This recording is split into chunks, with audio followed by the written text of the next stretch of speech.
दोस्तों, जब भी बात होती है उत्तराखंड के बड़े इंफ्रास्ट्रक्चर प्रोजेक्ट की, तो हम अक्सर केदारनाथ रोपवे की जिक्र करते हैं। आप लोगों ने इस रोपवे के बारे में हमारे चैनल में कई बार सुना भी होगा। लेकिन क्या आपको पता है, एक और नए रोपवे प्रोजेक्ट का शुरुआत हो रहा है, जो सिर्फ एक रिलीजियस डेस्टिनेशन को नहीं, बल्कि उत्तराखंड के टूरिज्म इंडस्ट्री को भी एक नया बूस्ट देगा। सोचिए, आप एक खूबसूरत पहाड़ी वैली के बीच एक मॉडर्न रोपवे में बैठे हैं। नीचे घने ग्रीन जंगल और आसपास बर्फ से ढकी चोटियां, और सिर्फ आधे घंटे के अंदर आप हेमकुंड साहिब या वैली ऑफ फ्लावर पहुंच सकेंगे। क्या यह पॉसिबल है? बिल्कुल, क्योंकि उत्तराखंड में एक नया मेगा रोपवे प्रोजेक्ट शुरू हो रहा है, जो पूरी यात्रा का एक्सपीरियंस बदल देगा। पहले जहां लोग 10 या 12 घंटे ट्रैक करते थे, अब सिर्फ कुछ ही मिनटों में पहुंच सकेंगे। दोस्तों, यह सिर्फ एक रिलीजियस प्रोजेक्ट नहीं, बल्कि एक टूरिज्म रेवोल्यूशन है। इसके कंप्लीट होने से ट्रैवल कैसे चेंज होगा, लोकल इकोनॉमी पर क्या असर पड़ेगा, और ये रोपवे इंडिया का सबसे अलग रोपवे प्रोजेक्ट क्यों है, चलिए डिटेल में समझते हैं। दोस्तों, उत्तराखंड के चमोली डिस्ट्रिक्ट में स्थित हेमकुंड साहिब एक पवित्र स्थल है, जो सिख धर्म के 10वें गुरु गुरु गोविंद सिंह जी से जुड़ा है।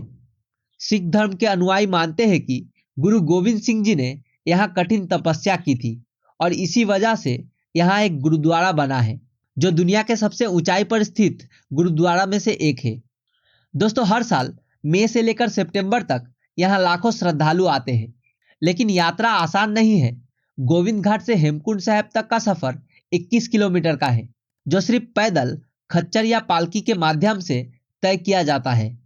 यह सफर बहुत कठिन होता है, क्योंकि खड़ी चढ़ाई करते हुए 21 किलोमीटर का ट्रैक सीधा पहाड़ों के ऊपर जाता है, जो 15,000 फीट की ऊंचाई पर स्थित है, जहां ऑक्सीजन लेवल बहुत कम होता है। दोस्तों, इतनी ऊंचाई पर मौसम का असर भी दिखता है।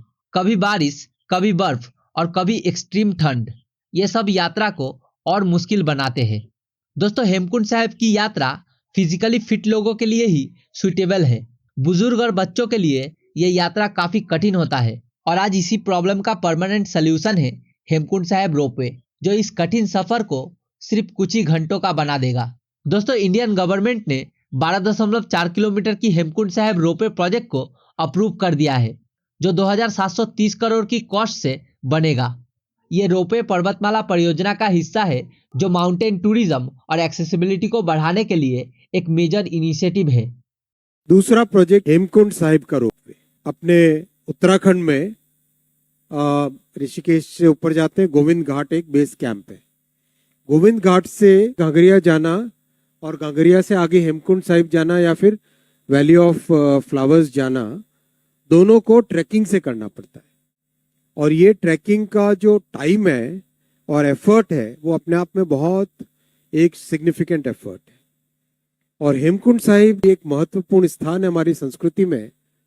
वहाँ पे माना जाता है कि हमारे सिखों के 10वें गुरु गुरु गोविंद सिंह जी ने वहाँ पे तपस्या की थी।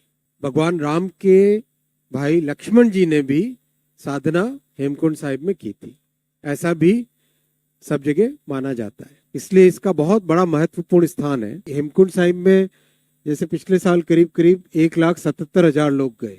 प्रोजेक्ट के होने के बाद में 10 गुना बढ़ जाएगा, ऐसा स्पष्ट दिखाई देता है। तो 10 घंटे के आसपास का टोटल दर्शन इसमें होना संभव हो जाएगा, जो आज 4 से 5 घंटे ही हो पाता है। अफोर्डेबल रहेगा, बहुत एक सिग्निफिकेंट रिडक्शन इन टाइम रहेगा। जैसा केदारनाथ जी में लगता है कि बहुत लोगों को जाने में सुविधा होगी, यहाँ पर हेमकुंड साहिब में भी जाने को लोगों को बहुत सुविधा होगी।